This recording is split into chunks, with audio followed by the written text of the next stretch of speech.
From Chun-Li's thighs to May's exposed butt and the entire Dead or Alive franchise, I've noticed that fighting games, specifically fighting game women, tend to be very sexy. More sexy compared to their other video game counterparts. I'm not saying that video game women cannot be sexy. Like, let's look at the queen of all video game women, Lara Croft. She's hot as hell. But if you compare something like a shooter game, let's say Overwatch, which does obviously have hot characters, isn't Overwatch like one of the top search porn terms on Pornhub like consistently every year? Compared to something like a modern fighting game, Guilty Gear Strive. You can compare the sexiness of the two, and obviously there's a difference of opinion, but at least in my opinion, and a lot of people I know, Guilty Gear Strive is going to come out as hotter and sexier. I've noticed this ever since I was a child, and I picked up Marvel vs. Capcom for the first time, and they were sexier compared to the other video games I was playing. Now let's be for real. I was playing the Rubber Duck Adventure games on the PlayStation before I even picked up Marvel vs. Capcom 3. So that might not be a fair comparison, but even nowadays, compared to the other video games I play, the fighting games that I love and enjoy tend to be very sexy. Let's talk about why. What makes these women so hot? When it comes to hot and sexy fighting game women, let's be honest, it's a lot more than just looking at them. There's different factors that involve their attractiveness. It's a relationship between many different parts of themselves to make them appear hot to us. They're hot because of the way they look. They're hot because of the way they act. They're hot because of the way they dress. They're hot because of the way their personality are. They're hot because of their characterization. They're hot because of the way they're animated. And they're hot because of the way they take up space. Let's be so freaking honest right now. Would you find Morgan from Darkstalkers hot if she wasn't an authority figure? If she wasn't a dommy mommy, as people like to say?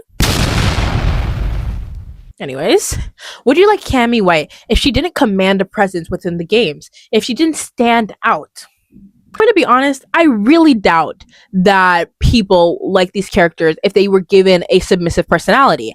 And don't get me wrong, I know people love the submissive girls. I'm an anime fan. I also like Gunnar anime sometimes. Like, I know what y'all like. But when it comes to these fighting games, I can't really think of a submissive character that people tend to put really attractively. If you want to counter my point and name some submissive fighting game character that's really hot, go for it. But right now, I'm not really able to. The idea of multiple factors of the video game characters involving their attractiveness can be related to the idea of Lundo narrative constance. I am a university student at a top school. I should be able to read, but I can't. But this idea where the narrative of a video game is connected within the gameplay of the video game. So for example, a little bit of a less example of this, but look at Abba and her key. Persepolis, the key man, who's whatever. Her actions and her gameplay technique actively have you using the key. But the key also has a narrative purpose, being a foil character to Abba, if that makes any sense. You are building up the character by interacting with the game. When you play Devil May Cry, you're not just watching the story, but you're completing the narrative. You decide to walk to the castle. When you're playing Street Fighter through the arcade mode, you're the one who decides to beat up Akuma. You're not just watching someone else beat him up. Does that make sense? You think these characters are attractive because of so many different factors. So let's truly break down those factors that I discussed before. First, let's talk about the outfits, because let's be so for real. I'm not a liar. These outfits are hot because the tits are out. These characters are hot because their thighs are out. These characters are hot because they turn around and you see a little bit of butt cheek. So let's talk about the outfits. The outfit of a fighting game girl 100% matters when making that girl sexy. A lot of fighting game characters will either have very revealing outfits, just like Juri Han in Street Fighter 6, where her entire coochie meow meow is exposed. I love her outfit, do not get me wrong, it's very visually interesting, but her crotch is exposed. And they didn't do that. Well, they probably did it because they wanted some cool character design and blah blah blah. But also, they wanted her to be hot and sexy. Let's not lie to ourselves. And you also have the epitome of hot and sexy fighting game girlies in Mei from King of Fighters. Look at her. Look at her again. Keep looking at her. Are you joking me? Breasts are so out, her butt is not even covered. I'm so confused as to how they made this outfit. You actually have to wonder what she's wearing. I had to wonder what she's wearing because I made that cosplay. If you want to see it, you should follow me on Instagram. But I made that cosplay and I had to figure out what she's wearing, but she's hot. She's really hot, but let's also be honest. They're not sexy just for sexy's sake. Because if the characters were dressed horribly but still be in a sexy outfit, would you find them as attractive? Let's take Emma Frost from Marvel Rivals. And yes, there is going to be some Emma Frost shade in this video from Marvel Rivals. I don't care. Her outfit is trying to give off sexy. Her thighs are out. She has the dominatrix energy in her outfit. Her boobs are out, but the outfit is ugly. So yes, you may find her sexy, but you don't find her sexy, if you get what I'm saying. She's hot, but she's not as hot because her outfit looks a mess. And your eyes are displeased from what's going on. You understand that someone is trying to make you feel certain types of ways, but you're bothered by her outfit. And tell me your outfit's not ugly.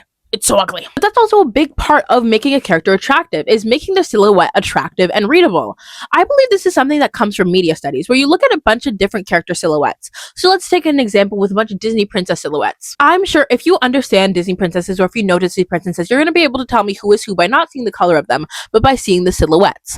That's what fighting game characters use inside their fighting game roster. When you have 25 different characters, you want to make them all unique, you want to make sure their silhouettes stand out from each other, which is why Chun-Li and Cammy White look so different. They're both women in fighting games, but they have very different silhouettes. These silhouettes of fighting game women are attractive, and not attractive in the way that it's like, ugh, let me just jork it, let me goon to this, but attractive in the way that your eyes like to see it. This is why fighting game girls are not only attractive in obviously the Guna way, but attractive in a character design type of way as well. Let's take a look back to Juri's outfit. Yes, it's a little strange because her crotch is out, but notice how fluid the design is. It's not overcrowding your eyes. You understand where each part of her costume is supposed to be, and they each has an element that makes sense on her.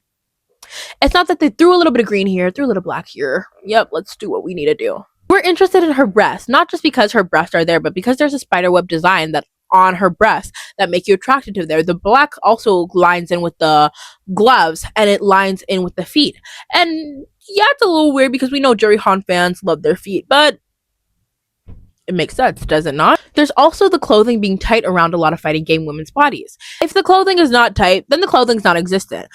Both of these instances allow, at least in a narrative perspective, for the characters' limbs to be free, so you're able to see each part of their body do their pow, kick, fight. And also, if you're fighting a bunch of people, you want your body to be stiff and be able to move around.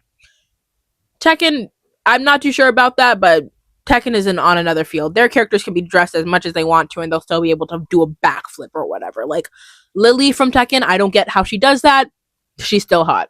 Also able to see each part of their body, enabling their sexiness. Once again, comparing it to Marvel Rivals Emma Frost, I will keep beating down on this terrible design. Yes, her body is exposed, but because there's so many details going on, you're not really able to focus in on her hotness, on her sexiness.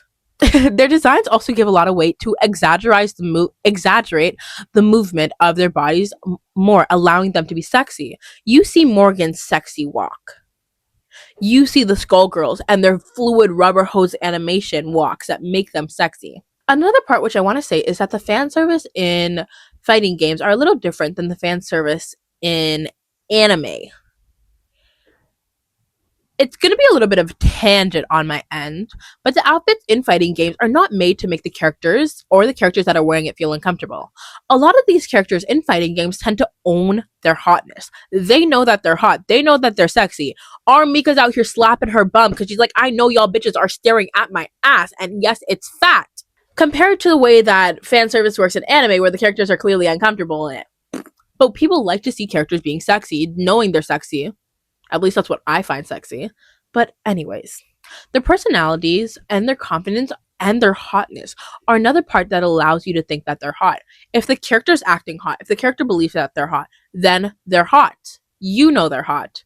So this is the perfect segue to our next topic, personality and characterization of characters, allowing them to be sexy. The characters' characterization traits are a big reinforcer as to why they're sexy. Many characters in fighting games are confident within themselves and confident within being beautiful. A lot of them show great emphasis and pride as well, which just adds to their hotness. We will take a nice case study with the most basic bitch of answers when someone asks you who's the sexiest fighting game women and say Morgan. Also because I just love Morgan. I'm a basic bitch. I'm sorry. Morgan from the Darkstalker series has a flirty personality, and she's not scared of making comments towards the people she's fighting with, or flirting with, or fighting and flirting with. She kind of plays with her prey, which is very hot to me.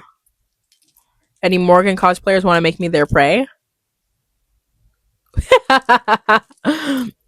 She's not scared of making witty comments towards the people in her way, and the way she walks also adds to her sexy persona. She has that Victoria's Secret model walk, and the Victoria's Secret angels are known as sexy for a reason. Let's be for real. These characters are performing. Their personalities allow them to perform sexiness for the player. Let's be honest. Would you find these characters as hot if they weren't as sexy? I asked this before, but would you find these characters still sexy if they did not perform sexily? I know that the shy and silent type who's, oh, senpai, you did what? No, I can never confess my feelings to him. Oni-chan? Like, I know that's someone's type. I know that's a lot of people's type. But is that really the demographic for fighting game fans? I'm gonna say no. I could be wrong. Anyone can play fighting games, but is that the demographic that these fighting games are really making their sexy characters towards? No. Y'all want hot, sexy, strong women who could beat your ass. These personality traits of confidence aren't just shown through the arcade mode or the story mode where you see some dialogues or where the characters have some short animations between fights. You also see it when they talk. Oh, you really want to challenge me? Or whatever other style these characters have to say. You also see it in their victory pose where they pan the camera to certain areas. The characters will do a quick flex of their muscles for you or whatever. You can see that they're toned. You can see that they're hot. You can see that they work out. But speaking of these victory poses and these victory animations, let's talk about animation and how the animation allows these characters to continue to be sexy. Fighting games, at least to a lot of people that I know, are known for their fluid animation. Animation tends to be so fluid and beautiful to look at. And obviously, we have the titty jiggle physics that make these characters hot and sexy. Let's not even hold ourselves. The free movements in fighting games, each character has, from the kick to the backflips, they're all each intentional and made to communicate something different about these characters. You see a character that does a hair flip compared to a character that does a quick knee kick compared to a character that is a little bit childish compared to a rubber hose character, once again, of Skullgirls. The Skullgirls animation team ate down. And in animations, it's something called kinesthetics, empathy. And it's the idea that the motion that they observe within the animation is purposeful. Take an example of Manon. I go MIA. I'ma go. Anyways, I'm not going to put that down because I do not want a copyright strike on a video I'm not even monetized on. But look at Manon from Street Fighter. When you feel she's using ballet-inspired moves, they seem quite soft compared to someone like Jade from Mortal Kombat, who has quick and striking moves, especially with her thing, the pole thing. The animation is such a continuous aspect of the visual language in fighting games, as well as the personality aspect in these fighting games, because you can tell so much about a character because of the style that they're animated with. I'm going to keep bringing up Mei because this is a video about sexy fighting game women, and she's the sexiest fighting game woman to me. I love Mei so much. That is one of my Oshis. Mwah, mwah, mwah, mwah, mwah. I also just finished a cosplay of her, so she's kind of stuck on my mind. But when you watch her, you see her girls bounce, right? And she's also a little bit of a bubbly girl. So the bubbles in her animation go up and down just like the bouncing ball, the bouncing boobs. You see that even when she moves, she bounces, along with her boobs, obviously, but her knees bounce, her arms bounce, her whole body bounces. Her fighting style is so bubbly. You see it, right? It's bubbly. And that adds to the hotness of her. Because yes, she's hot because her boobs are bouncing, but she's hot because she's happy. She's hot because she has an open personality. She's hot because she's a bubbly girl. Or Ayane from Dead or Alive, another character that I have cosplayed. Check it out on Instagram. You can tell from her animation that she's a lot more reserved character. She makes movements in little kind of like quiet words. It makes sense. Even her lost animation, she's a lot more inwards in her animation. She looks quite angry. She's slightly reserved, but that's also really hot to me because people like the fucking not tsundere, but like the I'm better than you, get away from me type. Maybe that is a tsundere. The animation of these characters also elevate their performance of sexiness because it adds to the characters themselves and not just the movement of their body, but the entire personality and the emphasis of their outfit. Now, let's talk about the evolution of sexiness in fighting games because we went a long way from this to this. Obviously, with the evolution of fighting games in general, we have had to see an evolution in the sexiness of fighting game women. From the pixel stiff movements of the early Mortal Kombat days to Mortal Kombat Zero looking lifelike unless you're playing on the Nintendo Switch. I am so sorry for you guys. There has been a large shift in fighting game sexiness. In the earlier days of fighting games, you noticed that a lot of pixel sprites required more on the visuals, not including the animation, and you'd not see much of these characters. You'd maybe see 2 pixels representing the thigh and 1 pixel representing the boob, and I guess people in 1980 were like, "Wow, Bazonga's on my video game screen," and that's really it. Compared to now, where the fighting game characters that we see are considered hot, are a lot more loved for their outfits as well as the animation and personality traits compared to just pixels on a screen. Let's take a very example of fighting game women in Katana from Mortal Kombat. When she first started out, obviously all the ninja girls in Mortal Kombat were copy and paste of each other with just color swaps, but she was still hot. She was wearing her bodysuit, her thighs were exposed, she had enlarged breasts, and she had a big ass fan. That's hot. And people wanted a nice dominatrix type like her because she gives off dominatrix vibes. Looking at her outfit, you say she's more covered, right? You'd probably say she's less sexy now because before she had her whole thighs and arms exposed and now less is exposed. But I'd like to argue that she's more sexy compared to before. Looking at the visual language of her outfit, number one, it's more appealing to look at, allowing her character design to be more appealing and more recognizable to look at. We also see that her personality within Mortal Kombat cutscenes. I just want to say I love the Mortal Kombat cutscenes, a little bit of a tangent, but they are very expressive in showing the character personality, at least compared to other fighting games, because they look like a movie. They look like a movie. But it adds so much to her character, so much to her personality traits that allows more people to be attracted to her because you feel her a lot more. It humanizes her more. And yes, we're still attracted to fictional characters, but we want these fictional characters to be human-ish, let's say. You see a little bit more of a subtle emphasis on her sexiness as well, being in the body language and the subtle animations, as well as the cute details on her costume, allowing her to be more hot. There's also, obviously, advancement in technology that gives characters, designers, and character animators, and just people who make these fighting game women sexy, an advantage. What am I saying? We have technology to allow people to produce their fetishes. I like Skullgirls, but some of these character designs definitely opened up someone's fetish. I'm so sorry. You see all these, not to say normal looking characters, but all these characters have similar art styles, and then you see that rubber hose bitch. That opens someone's 1930s woman fetish guaranteed. Those are some really attractive rubber hose girls. Something that I haven't really been able to discuss within this video yet is a weird topic, but when we talk about fighting games, you obviously notice a difference between Western fighting games and Eastern fighting games. So let's talk about those two and how differently they embody sexiness. Welcome to my messy bed. I'm on my period while I'm filming this video, so we have everything thrown onto my bed because I'm tired. But anyways, let's tread water lightly right now, and let's get one thing straight. I like to make videos about Japan and its otaku culture. I like to talk about Japanese video games. I would love to travel to Japan one day. I love talking about Gunnar animes. I like parts of Japanese culture. I am not one of those Japanese glazers. I'll not be like Thing. Thing in Japan is so much better. I'm not one of those people who are like, the West has gone woke. The West is too woke. If you decide to have a black person in your video game, the West, you're woke. If you decide to make the outfits more modest, it's because the West has infiltrated Japan. I'm not one of those bullshitters. Don't treat me as such, because no, that's not me. So let's get started in this conversation. Notice in Western fighting games, the characters tend to wear things that you might see more in your daily life. In the opposite, characters in fighting games in Japan are wearing normal clothes. Obviously not normal because, they're exaggerated for a video game, but they tend to be more human-like.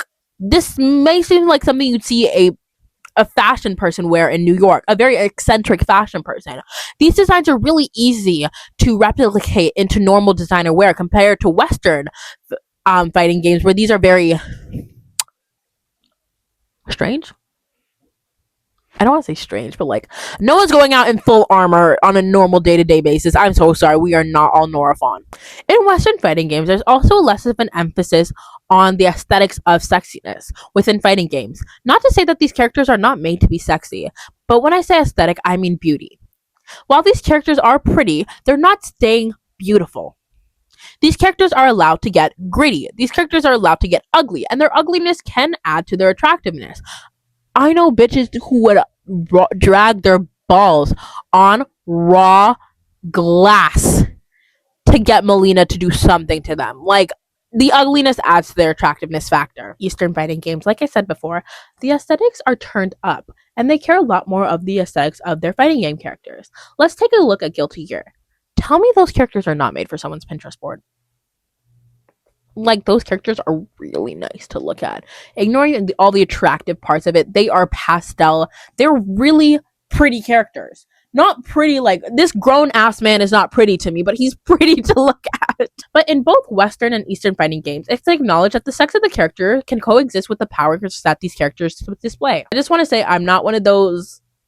I don't want to say that one version of hotness is better. They're just different because of the way these different cultures interact with each other, the way these different cultures are. And it's just something that I've noticed to them. Now, let's talk about something.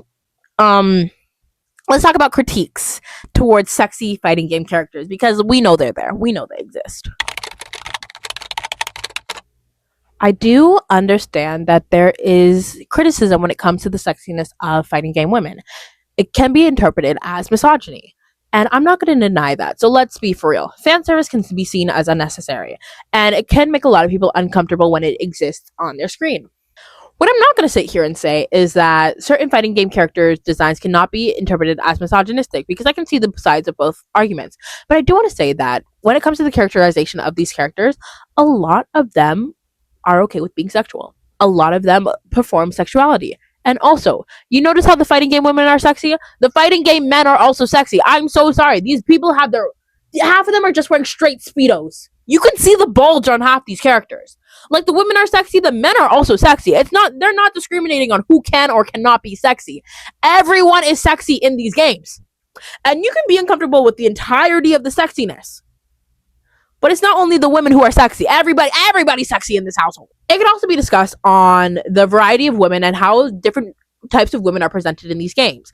But honestly, you ever notice that fighting game rosters, you have to keep up with 20 different characters, 25 different characters, 30 different characters in some cases? Fighting game rosters tend to be very diverse, and we see a lot of different types.